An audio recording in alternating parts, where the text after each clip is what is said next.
Aluma Capital, altyd aan die groei.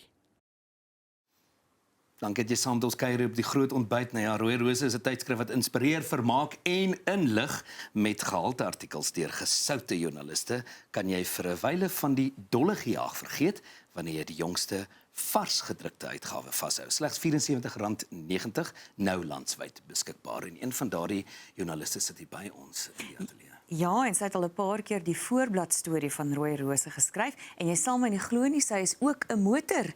Hier sit nou 2 motors weerskante van my en dis nie 'n motor wat kan ry nie, maar 'n motor wat kan bly. Wat 'n engine het sy? Ja, wat 'n engine het jy? Nee, lekker Ford. Ja, maar jy het mos 'n wat 'n groot karre wat so raas. 'n patrol. Dis bietjie embarrassing. Wat 'n groot karre wat so raas. My man en sy turbo. Ja, nee, hy sit al klaar gereed daar in die moot, gereed om te luister. Ons is eintlik ordentlike mense so aan. Ek en François is gesoute, gebore motors wat nog steeds in die moot woon. Onthou, in die moot skaam jy jou nie dood. Nee, ons is moot tot die dood. Ja, ja, absoluut. Nou goed, kom ons fokus bietjie op ons stories vir die dag. En die eerste een gaan oor intimidasie van joernaliste en dis nogals interessant dat die foto van Stuart Charnick ook nogals intimiderend lyk op Netwerk 24, Ek moet sê, ek het die foto gekyk en toe dink ek myself, Stuart Charnick wat hy is ook betrokke of hy word geïmpliseer in die Madlanka kommissie en daar word gesê dat hy betrokke was met oorgrens kar hijackings ensovoorts. Hy lyk werklik vir my 'n klein bietjie intimiderend. Hy lyk soos 'n fliekposter op hierdie storie op Eyewitness News. Ja. So gister natuurlik Fadil Adams van wat in die hof verskyn het en of nie in die hof nie, voor die Madlanka kommissie verskyn het, sy getuienis gelewer het en Shadrack Sibia wat met hom ook en dan Charnick wat met hom gesels het in die breek. En toe het die joernaliste begin foto's neem en toe Charnick na die joernalis gekom en hom begin intimideer en sê, jy sal nie 'n foto van my neem nie. Jy gaan in die moeilikheid kom en toe het die polisie hom gearresteer na die tyd. Interessant, hulle spesifiek noem polisie met baklava mutse aan of baklava. Hoe sê mense dit, help my asseblief? Balaklava. Baie dankie, baie dankie. Ek wens hulle het baklava musse aangaan, as ek hulle gelek het, maar dis maar balaklava wat ek sukkel altyd, ek struikel altyd oor daai woord. Natuurlijk. So, die joernalis en dit is nogals interessant. So die joernalis geïntimideer en sê, jy sal nie 'n foto van my neem nie en die is toe gearresteer na die tyd. Ja, niemand is bo die reg gestel nie en ook joernaliste het die reg om dinge te waar te neem en dit objektief vir mense weer te gee. Ons besef nie die ongelooflike belangrike rol van joernaliste en hoe moeilik dit is om 'n joernalis te wees in vandag se tyd in Suid-Afrika nie. Nee, veral en ek dink ook joernaliste wat verslag doen oor hierdie tipe goed en as ek dink net aan organisasies soos die Amabungane waar hulle regtig harde nuus en ondersoekende verslaggewing doen, jy word ernstig geïntimideer. So. Ja. Tanya, dan lyk dit vir my ons bly so op 'n manier by die polisie. Hulle lyfkameras gaan nie nou deurkom in ja, storie op My Broadband. Dit is nie brekende nuus nie. Dit is al vir 'n paar weke in die nuus dat die waarnemende polisieminister Firoz Kachala gesê het, daar kom nie nou lyfkameras nie. Maar die DA wat nou daarop repliek gelewer het en gesê dis absoluut belaglik. Hoe kan dit so lank vat? Hoekom is daar nog nie lyfkameras nie? Ek moet sê die tenders is verskriklik duur, is baie duur, lyfkameras. 'n Frustrasie uiteraard aan verskillende partye dat dit nog steeds nie gebeur nie. Ek dink die polisie het op hierdie stadium ander goed waar hulle bekommerd is. Daar's 'n Madlanka kommissie, die parlementêre kommissie se voorlopige verslag moet nou baie amper klaar wees. So die polisie op hierdie stadium dink ek het ander goed om op te fokus as om seker te maak dat die lyfkameras beskikbaar is. Maar mense wonder ook, ek weet daar's in die artikel sê hulle ook, jy weet, mense vra tog die vraag, is daar geld daarvoor? Ek kan nie dink daar's geld daarvoor nie. Ek meen dit is verskriklik duur. Dis die een ding en dan ons het ook al in ek meen ons kan nie eers ons infrastruktuur op 'n plaaslike vlak laat kry om te werk nie. Hoe gaan ons dit uitrol om vir elke polisieman 'n kamera te gee? Dis vir my baie sleg. Want weet jy wat, as mens nou na die films en so aan kyk op TV en jy sien die ouens met die kameras, so die polisie ouens, dan is dit soos in, weet jy wat, dit is eintlik sinvol om dit te hê. Nee, kyk, jy kan 'n weerspieëling gee, direkte weerspieëling van wat regtig gebeur het. Korrek. Jy weet, so dit sal ons polisie maar ook baie. Dit sal verseker. Dan gaan ons 'n bietjie ruimte toe. En dit is die onafhanklike kommunikasieowerheid van Suid-Afrika wat bevestig het die ekwiteitsvereiste van 30% vir histories benadeelde groepe geld steeds en SpaceX dit hou nog steeds vir SpaceX uit Suid-Afrika uit in terme van Daar gaan Starlink. Korrek. En ek dink Starlink, ek dink daar is soveel mense veral in die platteland wat regtig op heutekole sit en wag vir die dag dat hulle Starlink kan kry. En ek moet sê ek het al met oorseese reisigers wat deur Afrika reis gesien hoe ongelooflik hierdie Starlink werk. So dit is 'n frustrasie, maar hulle sê daar is steeds daai 30% vereiste dat daar 'n BEE entiteit moet wees. So 'n jaar terug het die minister van digitale kommunikasie Salie Malatsi 'n opsie gepubliseer om te sê goed, maar jy kan ook dan sê maar 'n ander manier daai 30% vul. Jy kan byvoorbeeld belê in skole ensovoorts en dis toe Elon Musk gesê het maar hy sal dit 100% doen. Maar goed, nou is dit is nog steeds nie 'n kwessie nie. UKASA het gesê, wow, dit gaan nie so maklik gebeur nie. UKASA. Nou, hierdie was dan nou 'n voorlegging waar hulle gekommunikeer het om te kyk, kan hulle 'n goue middeweg vind, maar op hierdie stadium nog nie. Hoorie, lyk my jou winnommer van jou motor is baie belangrik in Winburg. Veral in Winburg, nogals kommerwekkend, 'n groot hoeveelheid bakkies. My tong is definitief reeds op naweek. In die moed. Bakkies wat gesteel is in die Winburg omgewing. En die feit dat dit so die nuus haal en Excelsior omgewing is kommerwekkend. Hulle sê dit is besonder, daar was ook 'n trekker gesteel. Die is herwin, een van die bakkies is herwin.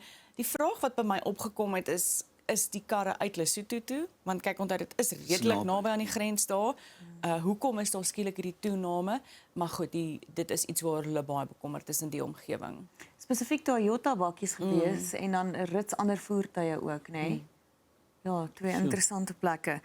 Ai, dis baie jammer om te hoor. Dan is 'n man te siek vir die vonnis, maar toe word hy glo met smokkelware by die tronk betrap. Ja, die groot ironie wat 'n mens in Suid-Afrika net in Suid-Afrika kry. Dit is absoluut bizar. So dis 'n veroordeelde moordenaar wat te siek was om na die middagete breek terug te kom vir sy vonnisoplegging. Tobile Grootboom, hy is een van 3 mans wat skuldig bevind is aan die moord op Duncan Lethbridge, 'n katamaranbouer daar in St. Francis Bay. En hy sou gevonnis word en toe het hulle gesê dat hy te siek is. Hulle sê hy het nie sy insulienmedisyne vir insulienweerstandigheid spuit kon neem, sy insulienspuit die oggend kon neem nie en hy was toe te siek. Hy het gebraak in die middagete. Hy kon nie terugkom vir sy vonnisoplegging nie. Maar toe vind hulle hom met dwelms en smokkelware in sy besit.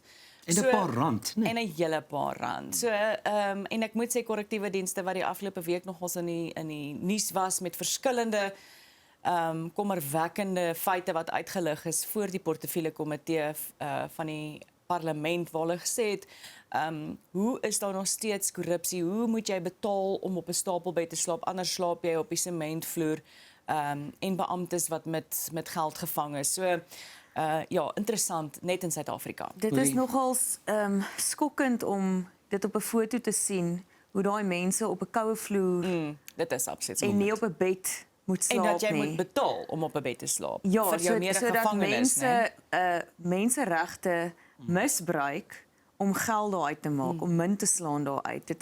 Dis my baie erg. Dis maklik, menseregte word baie vinnig vooropgestel, maar dit voel vir my baie keer van een kant af, né? Die ander kant het nie regtig gesê nie.